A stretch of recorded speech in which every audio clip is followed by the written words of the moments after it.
So now it's time to talk to our special guest, of course, Tyriel Wood. He's got his hands on an exciting new headset, the HP Reverb G2. And you've had it for what, like a week or so now? 10 days, yeah. 10 days, yes. yeah. He's counting it even. Yeah. So if you've got any... 10 and a half and 3 hours and 20 minutes. If you've got any questions for Tyriel about the headset, then drop them in the chat and then we can read out some of your questions to him later on. But maybe we should just start off by just talking about the headset in general, because this is a pre-production model, right? It's not the final version of the headset, and that's important to note. Yeah, this is a pre-production unit, so some things are going to be different, like the back cover, of course. The back strap is not the same. It's very creaky right now, as you can hear. That is going to change. It's going to be the different, same material of like the rest of the headset, of course. In my case, I have older lenses. The lenses, by the way, on these headset are made by Valve. Completely, like Valve is making the lenses are hardware and software, so HP doesn't know anything about them. I have the older lenses, and so I'm getting updates, for example, with the for the new lenses having the old lenses. So every time they update, it gets a little worse every time. In my case, they still have to correct the software for the audio. That, by the way, is the exact same driver of the Valve Index. So expect the same sound. Great audio. Yeah, amazing audio. And those are the differences of the pre-production unit. Also, the controllers, their pre-production unit, they're still a little more rough than what they're gonna be. But if you look at them, they're gonna remind you something for sure, because they're very similar to Oculus Touch controllers. The original Oculus Touch controller. And as you can see, I have the Mammoth grip on it. That's what it is. It fits. Yeah, I was wondering what that was. That like spine next to it. So that's to hold it on your hand. Okay. Yes, because I can't play anymore without something holding my hand. I don't know. I do love those Mammoth grips as well. I agree. So, sorry, the video isn't so clear. Is that a complete like silicone wrap around the controller, or is it just a line that's kind of strapping around the back of your hand? No, hold on. This is a cup, but this is the Mammoth grip. Like this is the controller. I see it. Okay, so it just slips over the base. Yeah. Yes. And then you attach it to the ring on top. I had to create a loop with the strap that comes with to have it. But as I said also in my videos, I don't suggest buying it for this yet. For sure, there's gonna arrive a version that's made for it. Yeah. They're very nice though. The controllers are like the Oculus controllers. Pretty much the only thing you don't have the capacitive touch on the different buttons. So the software is not going to understand when your thumbs is up or down and stuff like that. There's no way here to do it because they're not capacitive. You're always happy. People are always happy, and it's a positive thing. Running around with their thumbs up. Like, hey, how are you? Hey, oh, that's HP Reverb G2 user. Yes, me too, yes. Yeah, it's me. Hey. So you can recognize people with the Reverb G2. But this is pretty much like, then they're going to probably connect it via software and stuff to don't have like the thumb sticking out. In some games, they are already like a more natural position. So it's not really a problem. Yeah, and in terms of the controllers, actually, one question, because one of the big issues with the previous Windows MR range was battery life on the old controllers. Is that still an issue with these new ones, as far as you're aware? Exactly the same as before.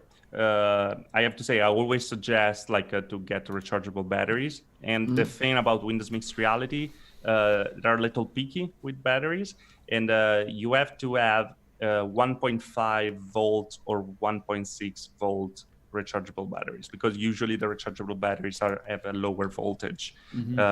If you get something with lower voltage, the software will think that they are out of battery, and so they're gonna shut down, or like you're gonna have a problem with the tracking. It's like a battery saving mode, That's with a lot of electronic devices. Actually, it's not only like limited to the G2. And how is the tracking for the controllers in itself? Okay, the tracking for the controllers. many of you tried Windows Mixed Reality, so Thanks for the demonstration in a hotel room. Yes. Let's talk about it. We were all there. We were all there, so there's some incriminating That evidence. doesn't make it better. No, it doesn't. But Now you know what Anyway. FReality stands for. Oh, I didn't say it. Oh God. Oh God. This is what we do when we're at Oculus Connect. This is why we're so disappointed we're not going to be together this year. Oh, Oh, heartbroken, absolutely. heartbroken. All right, let's. I could get over. Keep going with the jokes, but with the broken. But anyway, so usually you have 2 cameras. This time we have 2 additional cameras on the side. So the tracking is better when before with Windows Mixed Reality you had a lot of problems like throwing grenades and stuff, throwing stuff. For interaction is much better. Using a bow is much better. Starts to be more natural. So it's great to have 2 additional cameras for sure. For the tracking, so the controller is better than before. It's completely playable. Sometimes they're not as good as the Oculus tracking. Right. There's something that I want to make clear. And do you think that's the case with both the Insight system on Quest and Rift, or?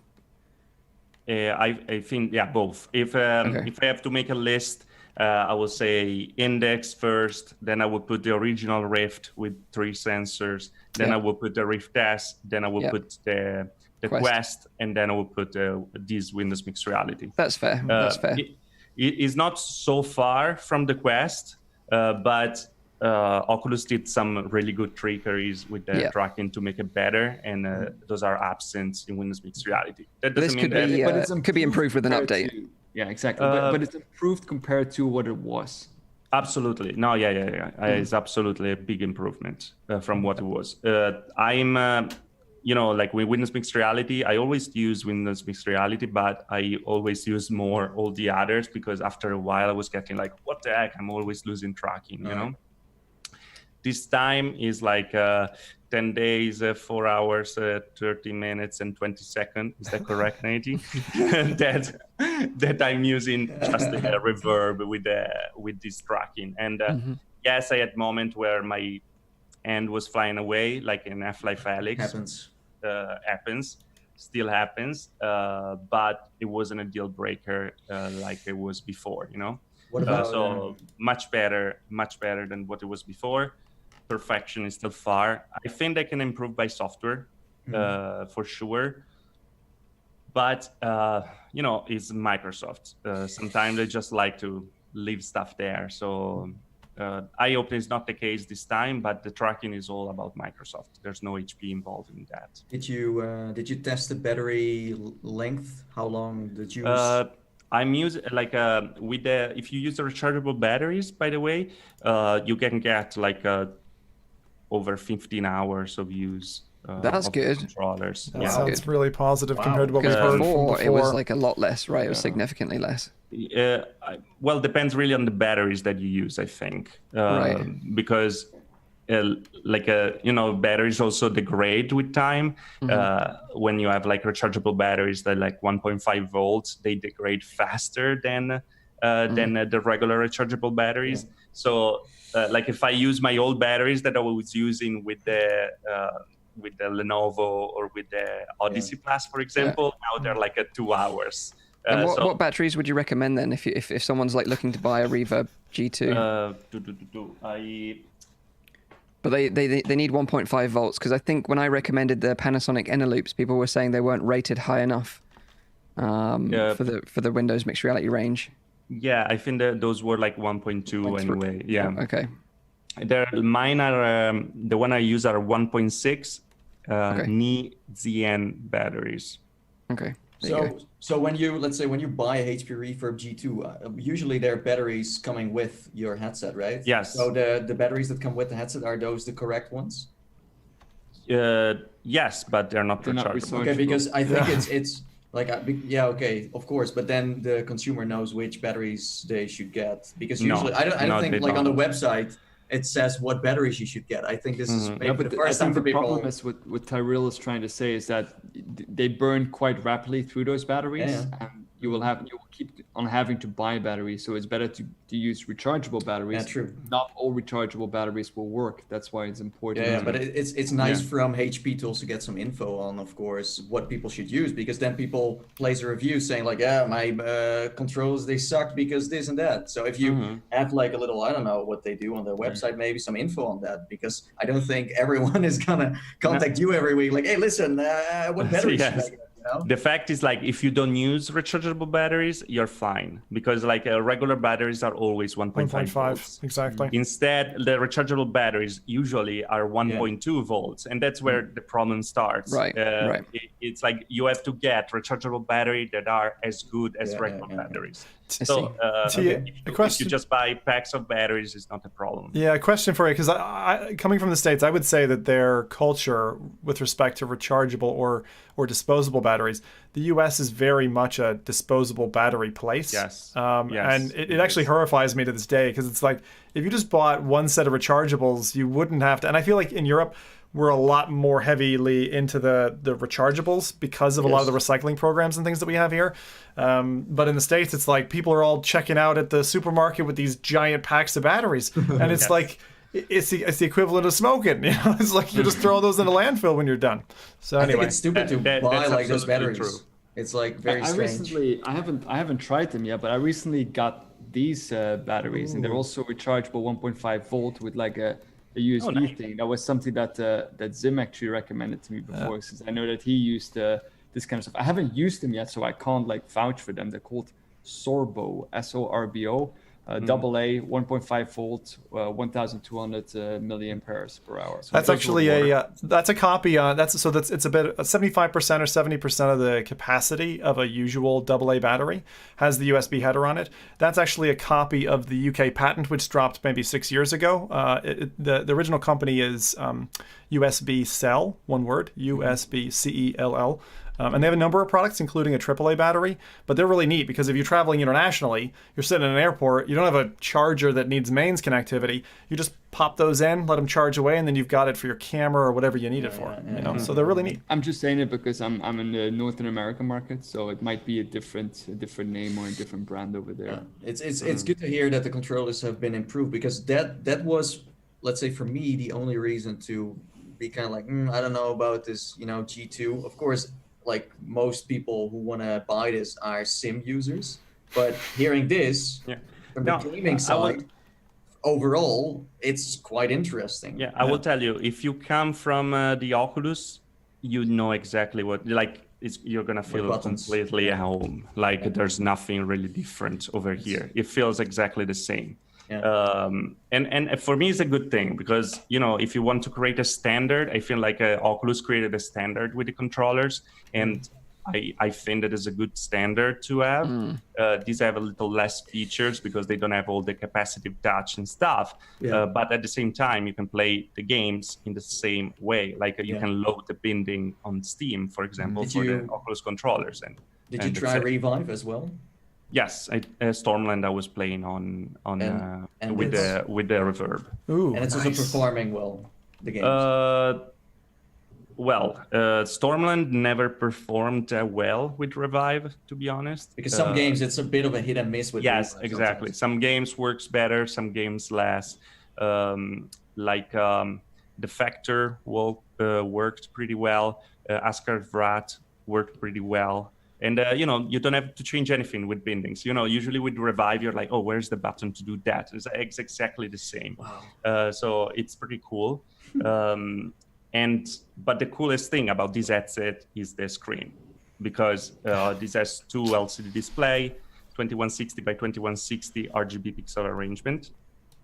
And with these lenses, is like the clarity is just amazing. Like I have pretty much every headset over here, and I tried pretty much every headset. And when I got this for 2 days, I talked with Eder. I would say like, oh my God, it looks so good. Like, how is possible? How is possible? I was really shocked how good it looks.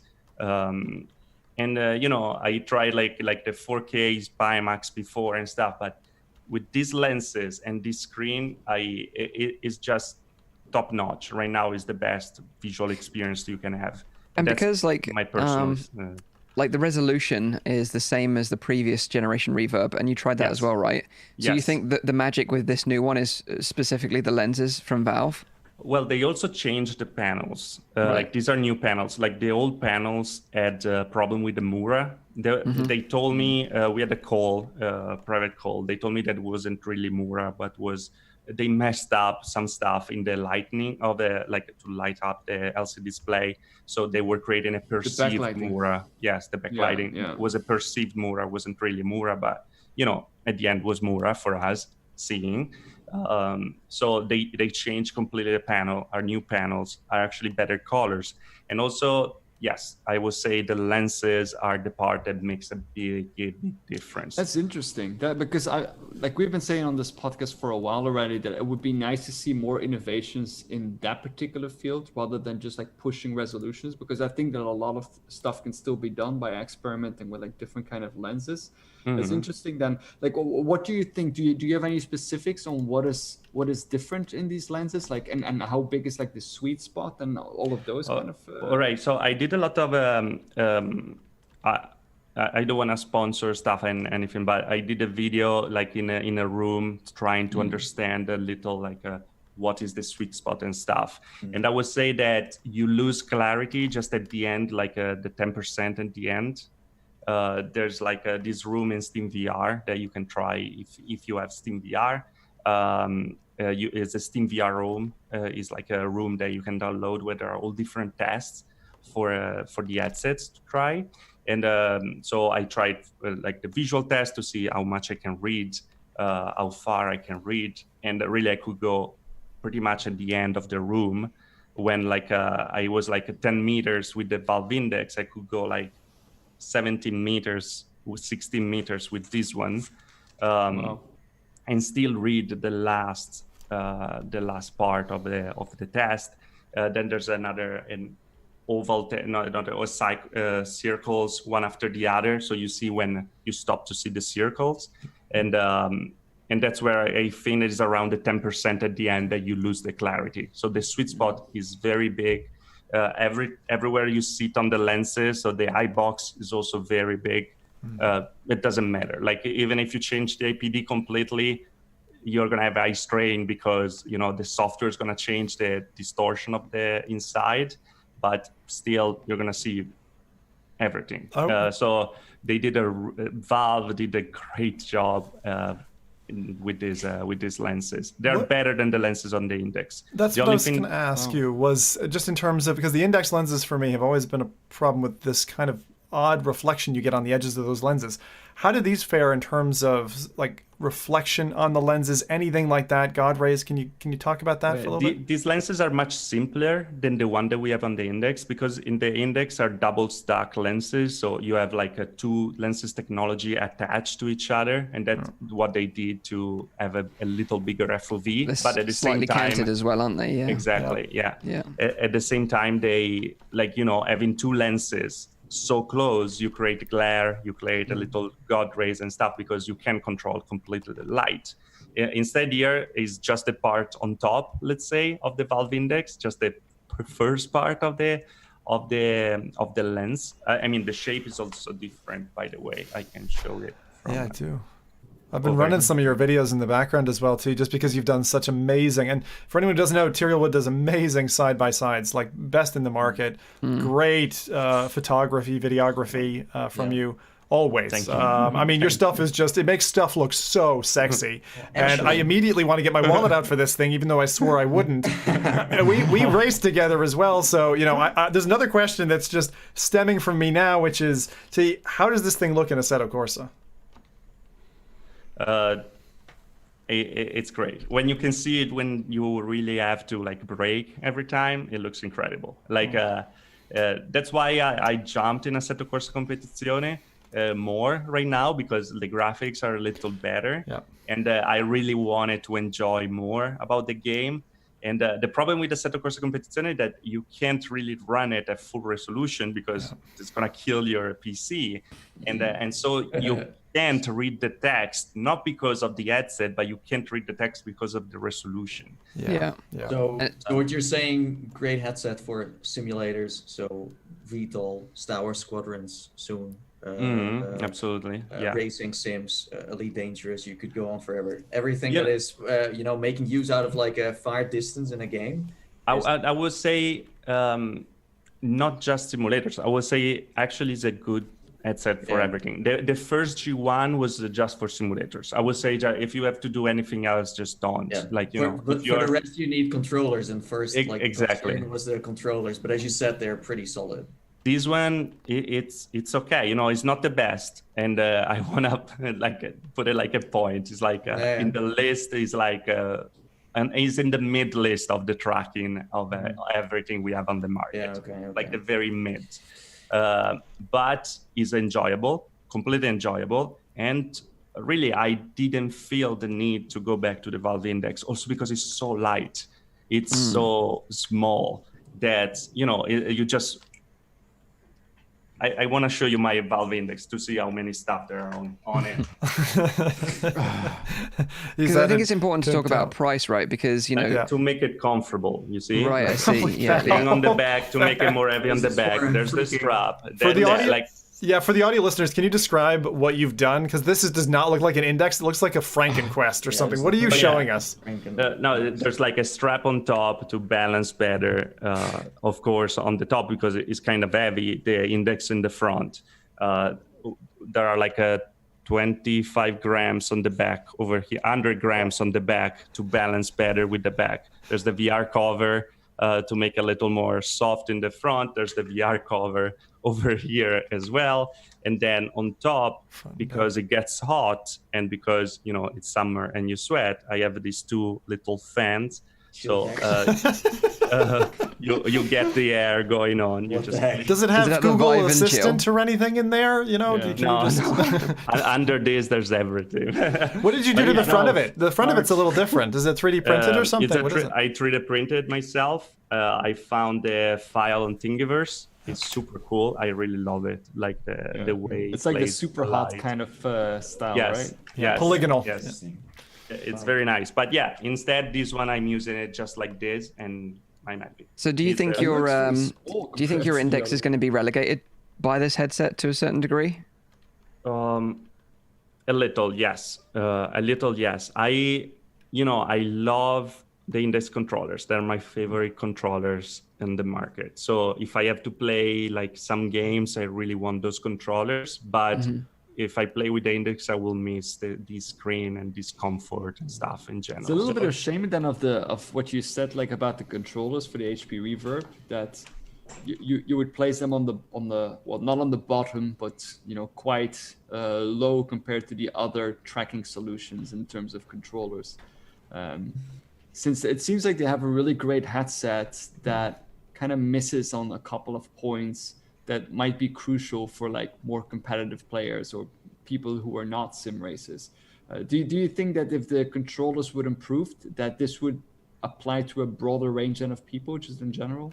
I think so, because the tracking is much better than what it was before. They are precise, by the way. The problem is not the precision. Like if you aim down, it's not going to shake or go somewhere else. Like they're very precise. The Windows Mixed Reality always been very precise when it's on site of the cameras. The problem starts when it goes outside the site, because Oculus has a lot of software. That's why I think that with some software updates could get much better, because Oculus has software that tells okay, when you are out of the site, you are locked to the position of your headset. So if you move your head, it moves with you, and you don't get an arm that gets 30 meters long. And something that people are suggesting in the chat is that people are saying, oh, you can use index controllers with the Reverb.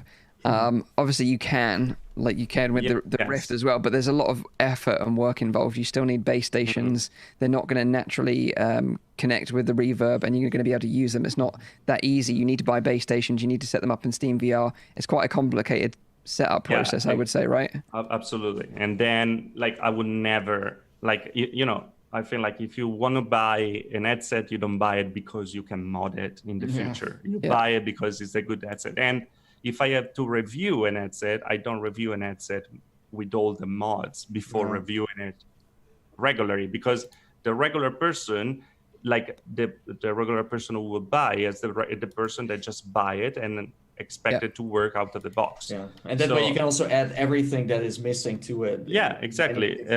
Mods exist. Yes, you can do it, but if you think about the price, then it starts to go like crazy high. So I will never recommend it. Maybe we should do that. Maybe as well. before we do that, weight and comfort is also very important, I guess. Yes, it's as I was saying, is light. I don't know the grams precisely, but I think they are online. It's lighter than a Valve Index for sure, just based on... way lighter. Also, like they did a great job with the balance. So actually with the strap on the back that is rigid, it balanced a lot the thing. So it doesn't feel super front heavy. Actually, it doesn't feel front heavy at all. And it's very comfortable. I have nothing to say about it bad as comfort wise. Really, you will see this thing with all this stuff because I have so many leftover things to add everywhere, and I didn't because it just works. And the audio is like, mwah. The audio, yes, it's gonna be like it. Now they still need to update the software for it. So it's like if you don't have the perfect the equalizer is not at a perfect point, but yes, overall, like that's great.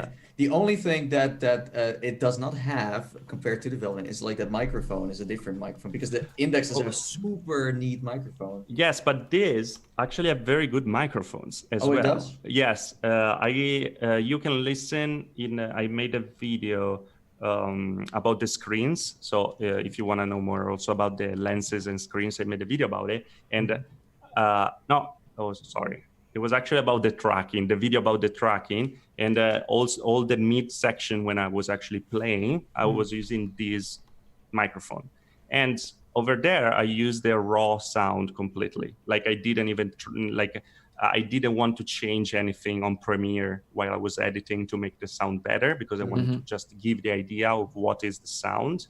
That's good. And it's very good. I would say that it's not like the Valve Index, but it's very close, and it's after the Index is the best sound that you can have. So that would mean that if you're, let's say, doing presentations in VR, this could be a great headset because the audio quality is super good, but also streamers or people who make content. Absolutely, they can use that instead. I mean, like the Valve Index has a microphone that is amazing. Like sometimes I have calls with people, and actually Nate has experience about it, because I couldn't find my headphones, and I put the Index on, and I had the entire call with you on Discord with the Index, using that as a microphone. I record even my voiceovers with the headset. I have a script in VR, and I just read it out, and it just sounds perfect. It's amazing. It's amazing, and it really sounds super professional, and these sound very good as well. And is a thing about equalization as well. If you can do with the equalizer in the right way, we'll get even better. But audio is like a big part. I think like because of the speakers, when I heard the speakers on the Valve Index for the first time, I was like, wow, like I'm not gonna buy a headset just for the display anymore. Yes. For the comfort, but also for the audio. This is like is something that HP said me like directly when we had the call. Is like these are the exact same of the Valve Index. Like we didn't do anything on them. They gave us the piece, and we mounted on this headset. So it's exactly the same distance from your ears. It's exactly the same. So the experience is going to be the same. There is a big question here. Several people have posted, which is about the missing top camera. Whether or not you're grabbing a disc, for instance, in Echo Arena, like or any other reach up, like in the Climb, for example. Have you tested anything about that kind of the vertical camera, and do you see any slip or lack of tracking with that? That's an interesting question. So that's why in my list is under the Rift S, because of that reason. I feel like the camera on top is a nice addition, and it's needed in many games.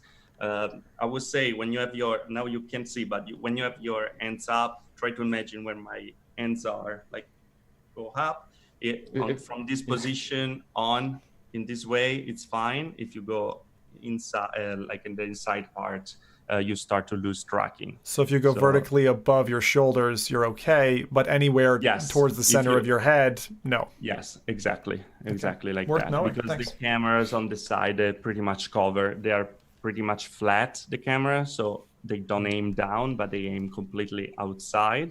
So it's good, and that's also a good thing for occlusion. When you're like in simulators and stuff, then maybe you're a very small cockpit, or you have like the screen very, just in front, because many people also use the 3 screens and stuff, and the headset could lose tracking. Even if you cover the 2 cameras on the front, you still retain the tracking with the one on the side. Nice. Okay. So last but not least, like software-wise, you're going to be stuck with SteamVR, I guess, in a way, or with, of course, Windows there. Have you seen any updates on that? Is there software new? Is it like because you buy G2, you're investing into their new software as well? Or is this exactly the same thing? They're not even trying to actually to advertise their store and stuff. So it's they're actually advertising SteamVR even in the Windows Mixed Reality portal. When you open the Windows Mixed Reality portal, every game on the side is from SteamVR. So the first thing they want you to do is to install the bridge from from Windows Mixed Reality to SteamVR, so you can play every SteamVR game. We have one more question in the chat as well. I know that a few more down, which I will ask in the end as well. Norman Robinson asked if there was any news whether they were still going to increase the field of view, or is the one that you received already fixed? That's the field of view. You can get it a little more if you get closer to the lenses, but if you get too close, then you have problems with, of course, distortion profiles and stuff. But I feel like there's a lot of alarmism around about field of view, because you say numbers and people, oh my god, they're just 105, it's just 100 and stuff. We always said in the past the Rift is 110. The Rift wasn't really 110, but they advertised it as 110, so everyone would say it's 110. Then if you go to try it, the Rift is actually 90 degrees. So now you try it's 105. So you advertise it 114, 120, So it's all a game and stuff. So it's not. They use the wrong measurement. They use, for example, the diagonal, or they use yeah, I know. Yeah. You have to use the horizontal, so about it. So you know how much you can see, if you have experience with the Quest, it's better than the Quest for FOV. If you have experience with the Rift S, it's much better than the Rift S. They always felt a little, you can see the size of the screen. It's similar to, it's like the regular FOV. There's not really something to say, oh no, the FOV. No, it's fine. And while we're talking about FOV, we got a question. I posted this on Twitter earlier on that you were going to be on the show, and asked for questions from people on Twitter. And Thrill Seeker actually asked, FOV or resolution in your opinion? For him, it's all about FOV, but he's curious on your opinion. Whether you're either prefer the resolution of the Reverb G2 or the field of view of the Index. Which one would you go for if you had to choose one? I would say none of the two. I would say clarity, because I rather have less resolution and less FOV but better clarity than the other two. I have a Pimax. I have more than a Pimax, and I don't use them that much, even if the widest FOV that you can buy right now, because as distortion, the clarity is not that good and stuff like that, even if it has a very high resolution.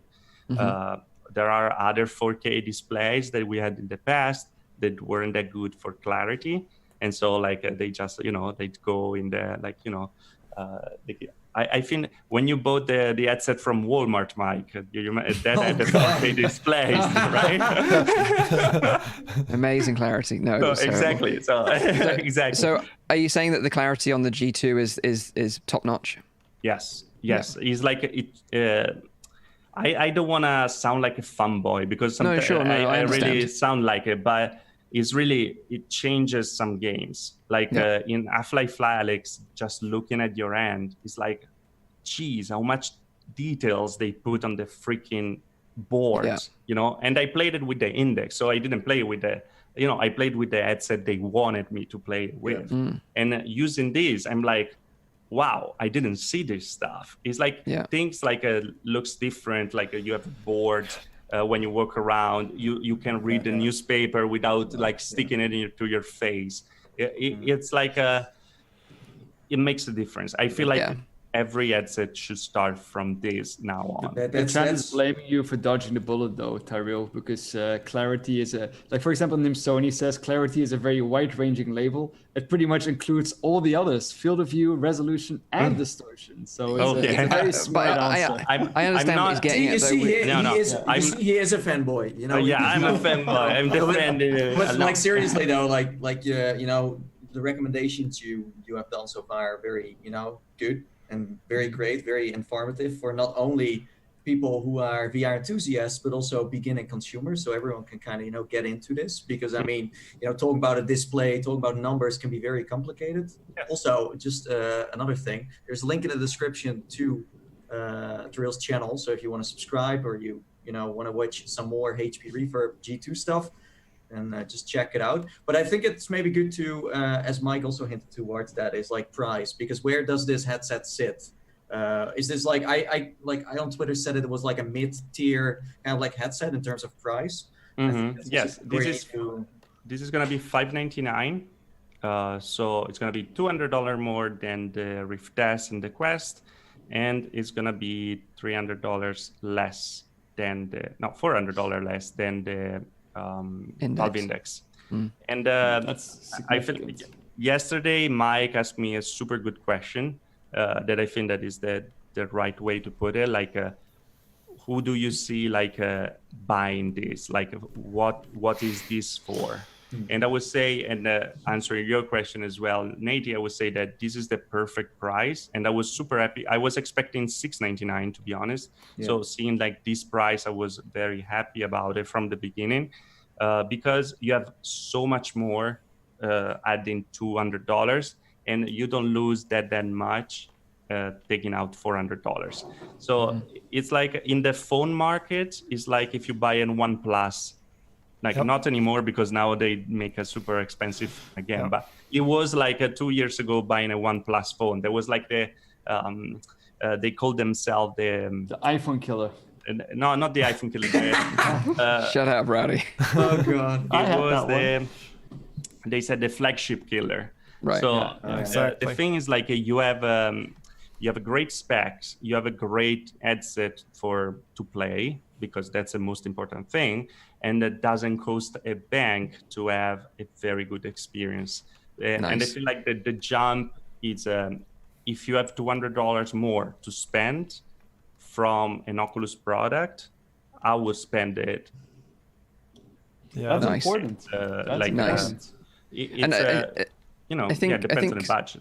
Like if we think about it a year ago, us talking about headsets, we would have thought that the HTC with the Cosmos would have been in HP's position right now, but it seems like HP have really like completely destroyed the Cosmos in terms of its location in the market, in terms of price point. And it seems like, it offers substantial good value for money here in terms of, it's a significant upgrade over the Rift S at only $200 more. Yes. And you're not compromising that much by saving $400 and buying this over the Index. So I think it's going to be interesting to see how this performs over the next sort of six months to a year. And it would be a welcome addition to the range of headsets that we have, since it feels like every show we're kind of talking about Oculus, both games and it's hard not to, because they're the one who are leading the pack. But it would be nice to have another player enter that field, and I think what's also nice change it up is that it looks like we're getting a second generation Windows mixed reality headset here, a true second generation, and hopefully the other manufacturers will say, hey, what HP have done here is actually really great. Maybe we should start partnering with other people like Valve and bringing their products to market as well. So I think it's great for everyone, and I'm just really happy that it's turned out, from what we can see from this production model anyway, that it looks like it's going to be as good as it is on your head as it is on paper, you know. I'm not happy. It's definitely good that they are, kind of saving the PC VR market and like. Wait, so Zim's not happy. Why aren't you happy, Zim? I'm not happy because my daughter's not going to be able to eat when I have to buy this headset. It's really sad, Child service is going to come along, see a bunch of headsets. And honestly, what I'm going to do is I'm going to get rid of this freaking original Vive HTC Vive for the £650 I can sell it for, and buy one of these. That's an awesome price to sell it for, by the way. Yeah. So we should put a little. We should, by a show of hands, now that we've heard from the horse's mouth, Tyriel, about how great this headset is, who's actually like really super hyped to maybe get one of these? Hands up, hyped? Show of hands. Oh yeah, definitely. I mean, I'm definitely hyped, but I'm not going to get it though. Not at this point. I'm not extremely hyped, but I want to get every headset I can get my hands on. As a simmer, like I can't. Sit on a set, No, I've just been waiting to hear about the control system and the lens clarity, and because the reflections, and again explaining it to me, reminding me the fact that why the Index has those reflections that I hate, because like going from the DK2 to CV1, Oculus took a backward step and gave you lens reflections and God rays that I really was not happy about, that they fixed with the Rift S. So I'm not willing to back off of that, and until you just convinced me, I wasn't even considering the G2. But I looked at it, like people were saying for Sims it'd be great, and then I heard you talking about it, saw your side by sides, and now it's kind of a must-have for me. So it's definitely a good sign that HP is jumping into the like mid-range right now, because HTC, they completely lost the market. Shame on them. I mean, they had the opportunity to deliver something nice, they didn't. Yes. And then of course you have Oculus, who has the Rift S that doesn't seem to get any updates, and maybe even soon they go completely standalone for a while. So it's good that we have HP. And maybe HP is going to be the next big player. It's going to be not HTC anymore, but it's going to be HP. I mean, like a HP or like a whatever, Samsung or whatever, whoever comes. I feel like competition is great in the market and really gives a reason to keep going with like a new stuff and stuff like that. And if they are smart, they use also their gaming brand and they expand on that. They start selling VR-ready PCs. They sell bundles. They start hosting events where they do maybe esports, stuff like that. They could really be the next gaming brand. As far as I know, though, like they sell also the backpack for the PC backpack. And I don't like, now that you said that, I'm thinking about the headset came in the box, maybe because it's a pre-production unit, but came in the box without the cable attached. So maybe, you can take the standalone kit when they give you like the backpack and the headset. That would be super cool. They're going to be a power player, because in the arcade market, the HP Reverb is getting used a lot, and I'm sure the G2 is gonna. So it's like they like within a year this headset, they just showed that they understand now what the consumer wants. The first one was for kind of B2B, and now they make this big jump to the consumer. Let's maybe quickly go over a few of the questions that the chat still have, because I think we're running a bit short on time as well. We had I don't know how to pronounce that name. Something that starts with SWFT. Tyriel, what has impressed you the most about the headset so far? And I think that was what you mentioned about the clarity, correct? Yeah, clarity and resolution together, they make a big difference. Yes. Then Paradise DK said, is the G2 better than the Labo? Oh my god, the Nintendo Labo. Does he mean Nintendo Labo? I'm sure I heard was his daily driver.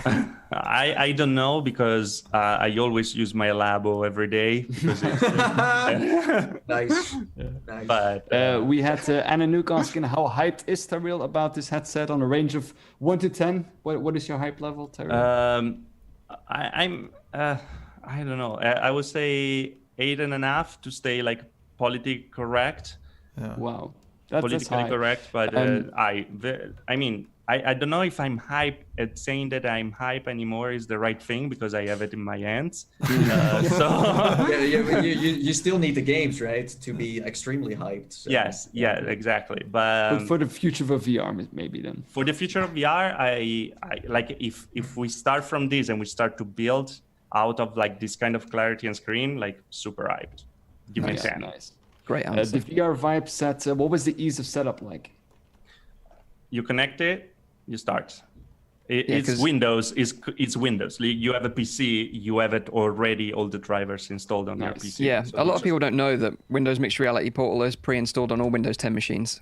Yeah. Oh, is it? Okay. I had a quick question for you because I'm just thinking about the hidden costs of this headset. There's two things, I think. One is, like, if you want to play Oculus exclusive content, you have to go through Revive, I suppose. And then the second hidden cost of it, and really a cost, is what graphics card do you need? Like, when Oculus moved from CV1 to Rift S, they did that smart change with the refresh rate and the resolutions. They gave you a bit of resolution. They took away a little bit of refresh. So your needs under the hood were about the same. For this, compared to, say, a Rift S, like Rift S will run happily on a 1080, but what card would you say would be needed for a happy run with this? Is there a recommendation, or is there something that you would specifically recommend? I mean, I don't have like 30,000 PCs so to try everything, unfortunately. So I can just guess a little. I have a 2080 Ti and it runs like completely fine. But that's, of course, like top-notch graphic cards right now. So it's not really like something that you can say. I would say that with the 2070 or you're already happy. And like you can go down in when you get in the software, actually the default resolution is 150% on SteamVR. If talking about super sampling, so you can drop it down to 100% and you already gain a lot of performance. Thanks. But I don't. Windows Mixed Reality also has the option to run at 60 hertz if you really want. That's in Windows. I don't recommend it. But if really you want the headset, I don't know why you should get it if you don't have a PC powerful enough. But if you are with the lower specs, you still can run it. It's not going to look as great, though. The thing is, like, if you hate the screen door effect, that's maybe your reason, but that will be the only reason, because bringing down the resolution, then you have pixelation and stuff that can be a little annoying. Yeah. Thanks. I hope that was a good answer. It was a great answer. Thank you for the presentation. Yeah, no, I appreciate it. Yeah, and I think, we've covered as much as we can in the time that we've got. So I do really appreciate you joining us and talking about it.